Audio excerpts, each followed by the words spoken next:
नमस्कार, बहुत स्वागत है आप सभी का IBC 24 में और मैं हूं आपके साथ शुभांगी ठाकुर। खबर चुनावी आप देख रहे हैं। बुलेटिन की शुरुआत करते हैं सियासी खबरों के साथ। और पांचवें चरण के बाद छठे चरण का चुनाव प्रचार शुरू हो चुका है। देश के प्रधानमंत्री नरेंद्र मोदी ने बिहार के मोतिहारी में जनसभा को संबोधित किया। मोतिहारी के बाद सिवान में जनसभा करेंगे पीएम मोदी और बिहार के बाद यूपी के प्रयागराज में प्रचार करेंगे।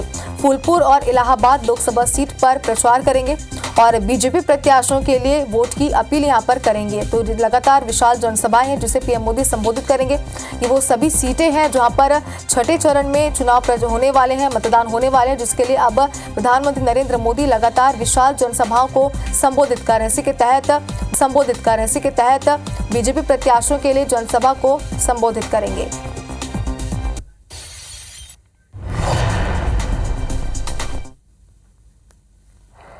भाइयों बहनों, मैं जानता हूं गरीब के परिवार में, अरे मध्यम वर्ग के परिवार में जब कोई मां बहन बीमार हो जाती है तो परिवार के किसी को पता नहीं चलने देती कि उसे पीड़ा हो रही है, उसे दर्द हो रहा है। वो छिपाती है। क्यों? क्योंकि उसके मन में रहता है कि कहीं डॉक्टर के पास जाऊं और खर्चा बड़ा हो जाए और बच्चों पर कर्ज आ जाए तो मुझे ये नहीं करना है, मैं पीड़ा सह लूंगी, कुछ दिन में अपने आप ठीक हो जाएगा। और नहीं हुआ तो जिंदगी कितनी जीनी है। हमारे देश में माताएं बहनें बीमारी में दर्द सहती है, परिवार को भी बताती नहीं है। क्यों? क्योंकि कहीं बीमारी का खर्च बच्चों को कर्ज में डुबो न दे। मोदी हर मां की उस पीड़ा को जानता है। मोदी हर मां की उस भावना को समझता है और इसलिए मोदी ने तय किया कि अब मेरे देश की किसी मां बहन को दर्द छुपाने की जरूरत नहीं है। अस्पताल के बिल की चिंता मत करो मां, तुम्हारा एक बेटा दिल्ली में बैठा है।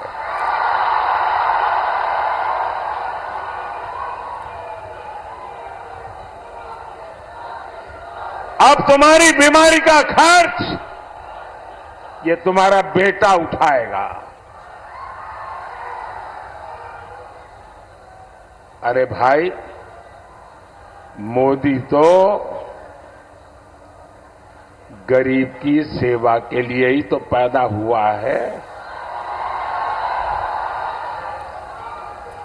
मोदी गरीब के लिए ही तो काम करेगा। भाई और बहनों, जम्मू कश्मीर से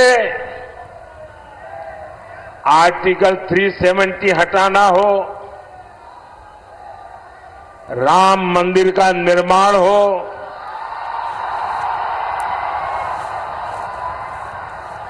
बोलो जय श्री राम।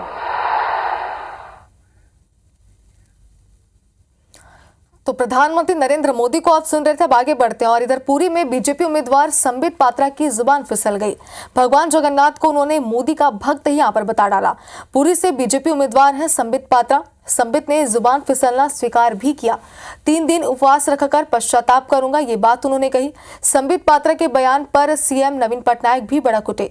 पात्रा के बयान से भक्तों की भावनाओं को ठेस पहुंची है, ये बात नवीन पटनायक ने कही। ये अहंकार की पराकाष्ठा है। आगे उन्होंने कहा कि भगवान को मोदी भक्त बोलना भगवान का अपमान है, ये बात केजरीवाल ने भी कही है। तो लगातार अब इस पर बयानबाजियां शुरू हो चुकी है। अगर बात करें संबित पात्रा की तो उन्होंने इस पर माफी भी मांग ली और स्वीकार भी कर लिया कि उनकी जुबान फिसल गई थी।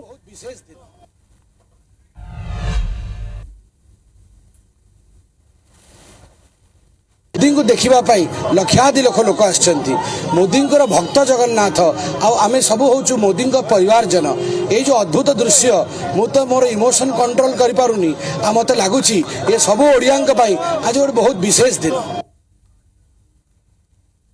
15-16 मीडिया चैनलों में मैंने बाइट दी और हर जगह मैंने यही बताया कि माननीय प्रधानमंत्री नरेंद्र मोदी जी महाप्रभु जगन्नाथ जी के बहुत बड़े भक्त हैं। शेष में जब एक चैनल ने बाइट लिया, बाइट देते समय मैंने उसका उल्टा कह दिया कि मोदी जी के भक्त महाप्रभु हैं। ऐसा कभी संभव नहीं हो सकता है। तो अनजाने में ये त्रुटि हुई है। एक स्लिप ऑफ टंग के लिए भी मुझे महाप्रभु जी से क्षमा याचना करनी चाहिए और मैंने निर्णय लिया है कि मैं उसके लिए उपवास भी करूंगा। और पूर्व सीएम शिवराज सिंह चौहान का दिल्ली दौरा है। आपको उनके पूरे कार्यक्रम भी बताते हैं। दिल्ली में 3 लोकसभा सीटों पर चुनावी सभा करेंगे। पूर्व मुख्यमंत्री शिवराज सिंह चौहान दक्षिण दिल्ली लोकसभा सीट से भाजपा प्रत्याशी के पक्ष में जनसभा को संबोधित करेंगे। उत्तर पश्चिम दिल्ली लोकसभा क्षेत्र में जनसभा को संबोधित करेंगे पूर्व मुख्यमंत्री। तो लगातार प्रचार प्रसार में जुटे हुए हैं और आज दिल्ली में लोकसभा क्षेत्रों में प्रचार प्रसार करेंगे और बीजेपी प्रत्याशियों के पक्ष में वोट की अपील करेंगे।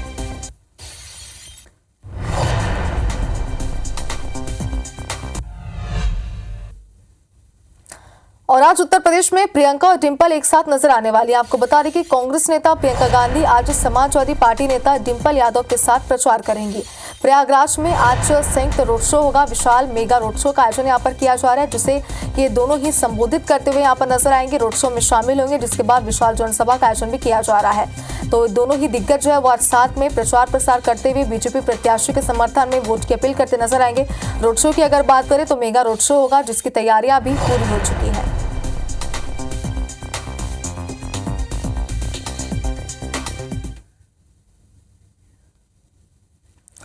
और 2024 का लोकसभा चुनाव याद किया जाएगा दल बदल के लिए। तकरीबन हर राज्य में नेताओं ने जमकर पाला बदला है। किसी ने चुनाव की घोषणा के साथ तो किसी ने कैंडिडेट के बनने के बाद। छत्तीसगढ़ में इससे अछूता नहीं रहा कुछ भी। बड़ी संख्या में कांग्रेस नेताओं ने बीजेपी का दामन यहां पर थामा है। अब प्रदेश के ऐसे ही पूर्व कांग्रेसी नेताओं को हरियाणा में कांग्रेस कैंडिडेट कुमारी सैलजा के खिलाफ मोर्चा संभाले भेजा गया। जैसे ही प्रदेश के इन 11 पूर्व कांग्रेसियों ने सैलजा को घेरा, गंभीर आरोप लगाए और तंज कसे।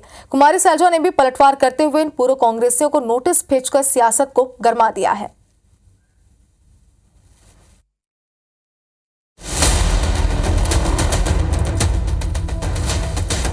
छत्तीसगढ़ के 11 नेताओं को बीजेपी ने हरियाणा चुनाव प्रचार में उतार दिया। कभी कांग्रेस में कुमारी सैलजा के साथ काम करने वाले नेता अब उन्हीं के खिलाफ प्रेस कॉन्फ्रेंस करते नजर आए हैं। इतना ही नहीं, सिरसा लोकसभा में कई विधानसभा क्षेत्रों में उनके खिलाफ प्रचार भी किया। लेकिन पूर्व कांग्रेसियों ने जो आरोप कुमारी सैलजा पर लगाए, उस पर राज्य में जमकर बवाल मचा है। कुमारी सैलजा के करीबी डॉक्टर अजय चौधरी ने प्रदेश के सभी 11 नेताओं को मानहानि का नोटिस भेज दिया है। लेकिन नोटिस के बाद बवाल और बढ़ गया।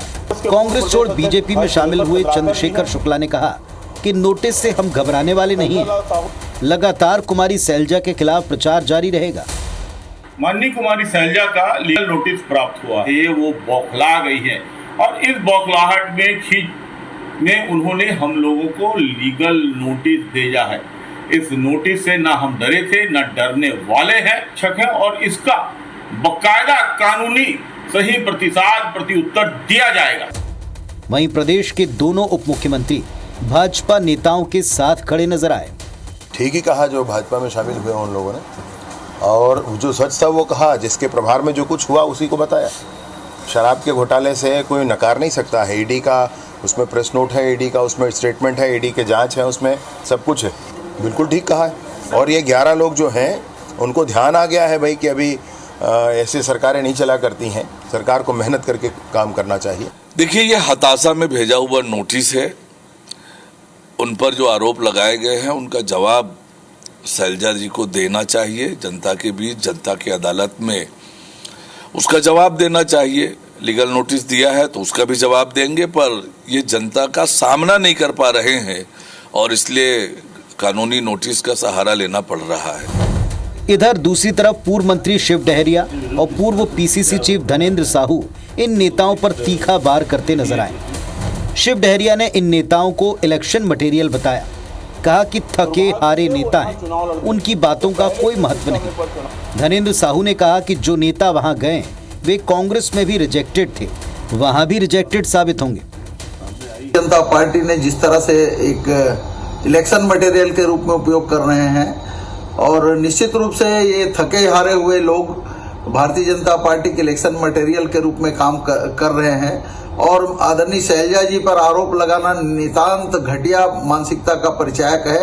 उनको अगर वो माफी नहीं मांगते तो उनको कोर्ट के सामने हाजिर किया जाएगा। ये तो भाजपा के एजेंट के रूप में जाकर के वहाँ पर काम कर रहे हैं और कुछ भी स्तरहीन आरोप लगा रहे हैं कि वो बिल्कुल निंदनीय है, स्तरहीन बयान है उन लोगों का। और मैं समझता हूँ कि ये लोग इतने बड़े कोई नेता नहीं है कि उनको इतने बड़े नेता के खिलाफ में बोलने का उनको कहीं कोई पृष्ठभूमि बनती है, कोई नैतिक आधार बनता है। कुमारी सैलजा को उनके ही करीबी नेता एक रणनीति के तहत घेर रहे हैं और ये रणनीति हरियाणा में काफी कामयाब मानी गई। यही वजह कि बीजेपी अब उन नेताओं को उन राज्यों में भेजने का मन बना रही है जहां भूपेश बघेल या छत्तीसगढ़ के अन्य नेता कांग्रेस के पक्ष में प्रचार के लिए पहुंचेंगे। अब ये देखना बड़ा दिलचस्प होगा कि कांग्रेस में रहे नेताओं को कहां-कहां प्रचार के लिए भेजा जाता है और उसका कितना लाभ भाजपा को चुनाव में मिल पाता है। सौरभ सिंह परिहार, IBC 24, रायपुर। और लोकसभा चुनाव का 5वां चरण पूरा हो चुका है। अब बस 2 चरणों की जंग बाकी है, जहां दांव पर लोकसभा की 114 सीटें लगी हुई हैं। इनमें पश्चिम बंगाल की 17 और उड़ीसा की 12 लोकसभा सीटों के साथ साथ उड़ीसा विधानसभा की 147 सीट भी शामिल है, जहां पीएम मोदी ने सोमवार को हुंकार भरी। ओडिशा के कटक और ढेंकनाल में सभा की तो पुरी में भव्य रोड शो किया। पीएम मोदी टीएमसी के गढ़ पश्चिम बंगाल के झाड़ग्राम में भी पहुंचे। टीएमसी से बंगाल के लोगों और उनकी पहचान को खतरा बताया। लोकसभा चुनाव के आखिरी 2 चरण बचे हैं और इनमें छठा चरण 25 मई और 7वां और आखिरी चरण 1 जून को है। वहीं 4 जून को नतीजे सामने आ जाएंगे।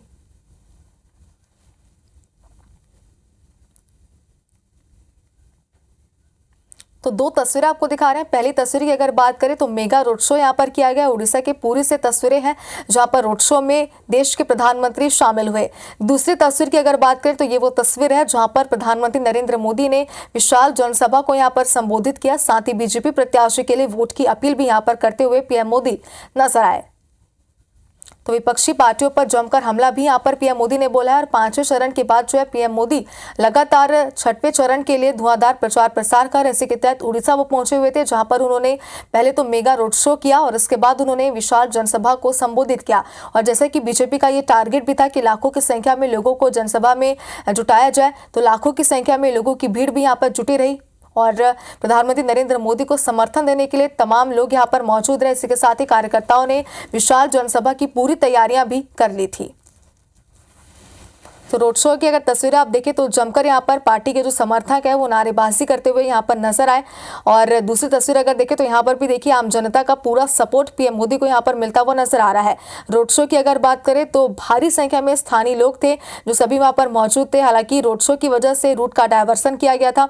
लोगों को रूट के डायवर्सन के बारे में जानकारी भी पहले से दे दी गई थी, क्योंकि पीएम मोदी का रोड शो है, इस लिहाज से सुरक्षा के पुख्ता इंतजाम भी यहाँ पर किए गए थे। लेकिन इसके बावजूद भारी संख्या में लोगों की भीड़ यहाँ पर नजर आई। सभी पीएम मोदी को समर्थन देते हुए यहाँ पर नजर आए। तो बाकायदा नारेबाजी यहाँ पर की जा रही थी और पूरा माहौल भगवा रंग में रंगा हुआ यहाँ पर नजर आया। तो किस तरीके से ओडिशा में लगातार प्रचार प्रसार पीएम मोदी कर रहे हैं, ये इन 2 तस्वीरों से आप साफ तौर पर अंदाजा लगा सकते हैं, क्योंकि दोनों ही तस्वीरें जो है वो उड़ीसा से तस्वीरें हैं जहाँ पर मेगा रोड शो तो पीएम मोदी ने किया ही है, पूरा समर्थन उन्हें यहाँ पर मिला। लेकिन विशाल जनसभा को संबोधित करते हुए विपक्षी पार्टियों पर जमकर बरसते हुए भी पीएम मोदी नजर आए।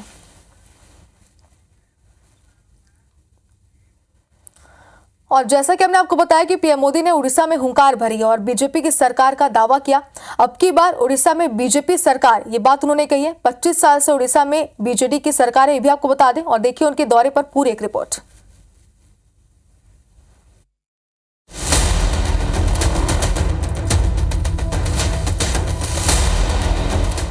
लोकसभा चुनाव का 6ठा चरण करीब आते आते प्रचार चरम पर पहुंच गया है। पार्टी अलग अलग राज्य और क्षेत्र के आधार पर अलग अलग रणनीति बना रही है।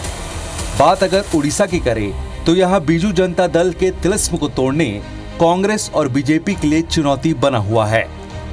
नवीन पटनायक 24 साल से राज्य के मुख्यमंत्री हैं। यहाँ लोकसभा के साथ साथ विधानसभा की 147 सीटों के लिए भी वोट डाले जा रहे हैं। बीजेपी की नजर बीजेडी के इसी गढ़ में सेंध लगाने की है। पीएम मोदी ने इसके लिए पूरी ताकत झोंक दी है और राज्य की नवीन पटनायक सरकार पर निशाना साधने में कोई कोर कसर नहीं छोड़ रहे। ये मेरे उड़ीसा को किसने तबाह कर दिया, किसने बर्बाद कर दिया, इसकी वजह है बीजेडी सरकार पूरी तरह भ्रष्टाचारियों के कब्जे से गिरी हुई है।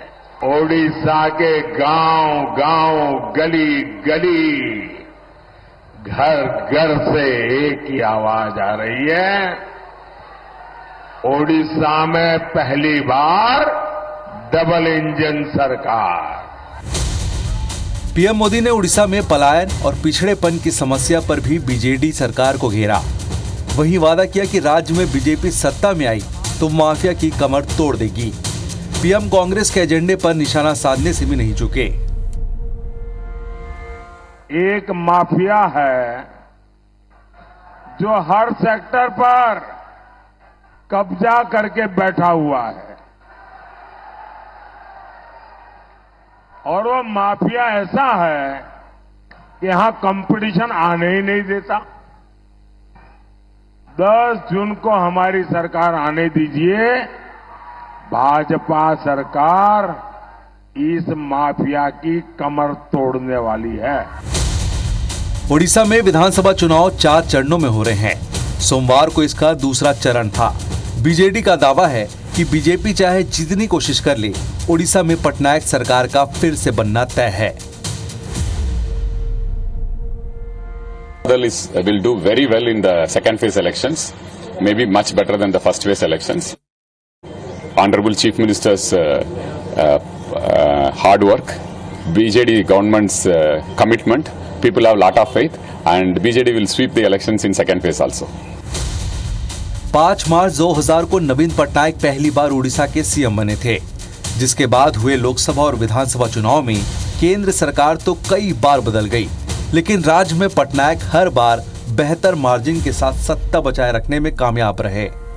बीजेडी के इसी तिलिस्म को तोड़ने पीएम मोदी ने एक बार फिर डबल इंजन सरकार वाला दांव खेला है।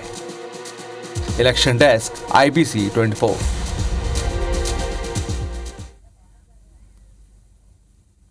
और जैसे जैसे लोकसभा चुनाव आगे बढ़ रहे हैं, सियासी समर विवादित बयानों, तीखे पलटवारों और तंज भरे जवाबों से भरा दिखाई देता है। मुद्दों और दावों की गूंज के बीच कुछ शब्द नेताओं को खूब पसंद आ रहे हैं और वो शब्द है ठकाठक, खटाखट, फटाफट। आपको ये भी बता दें कि 19 मई को प्रयागराज में राहुल ने अखिलेश का इंटरव्यू लिया। अखिलेश ने कहा कि आपको खटाखट के बाद मोदी रटारट कर रहे हैं।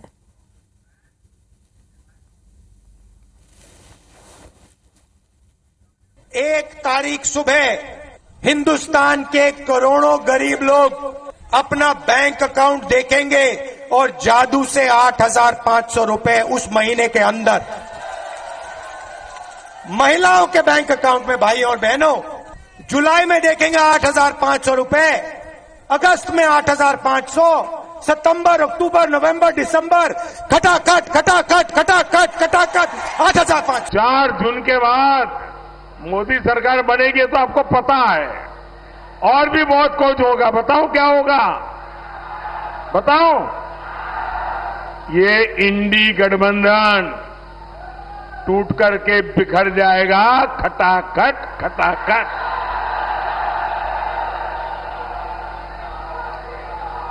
पराजय के बाद बलि के बकरे को खोजा जाएगा,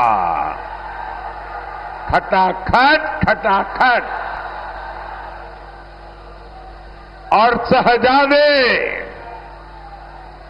चाहे वो लखनऊ वाले शहजादे हो या दिल्ली वाले, ये शहजादे गर्मी की छुट्टियों पर विदेश निकल जाएंगे खटाखट खटाखट। माताएं बहनों के अकाउंट में लाख रुपया पहुंच जाएगा, खटाखट खटाखट खटाखट। और जब से दिल्ली वालों ने सुन लिया खटाखट खटाखट खटाखट, तब से वो भी बोलने लगे हैं खटाखट खटाखट खटाखट।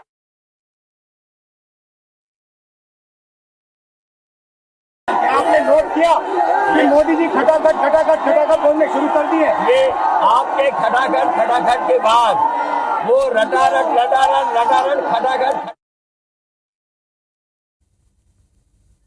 आपने नोट किया कि मोदी जी खटाखट खटाखट खटाखट बोलने शुरू कर दिए। ये आपके खटाखट खटाखट के बाद वो रटारट रटारट रटारट खटाखट।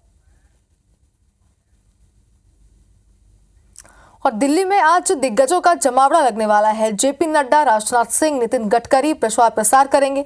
भजनलाल शर्मा, शिवराज सिंह चौहान और सावंत धुआंधार प्रचार करेंगे। लोकसभा की सभी 7 सीटों पर 25 मई को मतदान होने हैं, जिसके लिए दिग्गजों का जमावड़ा दिल्ली में लगना शुरू हो चुका है। इसके पहले भी हमने आपको पूर्व मुख्यमंत्री शिवराज सिंह चौहान के आज दिल्ली दौरे की जानकारी दी थी और राजनाथ सिंह के साथ साथ गृह मंत्री भी आज लगातार प्रचार प्रसार करते हुए यहाँ पर नजर आएंगे। और केंद्रीय गृह मंत्री अमित शाह उड़ीसा में भी प्रचार प्रसार करेंगे। आज उड़ीसा में केंद्रीय मंत्री के दौरे हैं। 4 लोकसभा सीटों पर जनसभा करेंगे।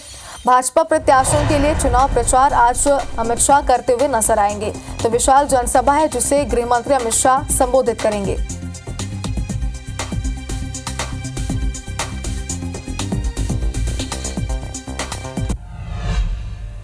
और आज हरियाणा में मल्लिकार्जुन खड़गे प्रचार करेंगे। कांग्रेस अध्यक्ष मल्लिकार्जुन खड़गे आज हरियाणा में चुनावी सभा करेंगे।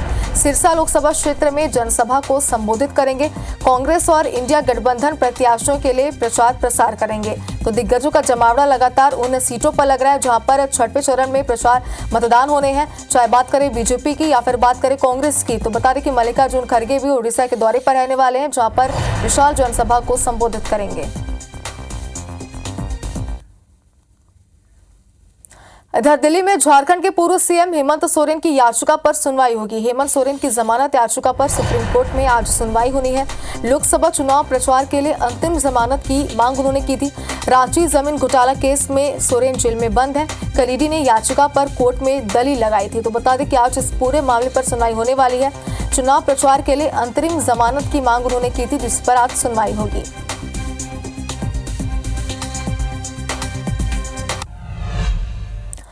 इधर दिल्ली में ही मनीष सिसोदिया की याचिका पर भी आज फैसला आएगा। मनीष सिसोदिया की ओर से दायर जमानत याचिका पर फैसला आएगा।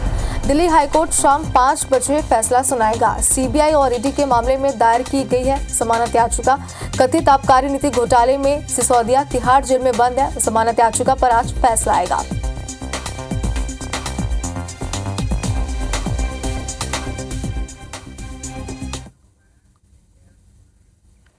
और इसी के साथ खबर चुनावी में फिलहाल इतना ही, लेकिन खबरों का सिलसिला आगे भी जारी रहेगा। बने रहिए IBC 24 के साथ। नमस्कार।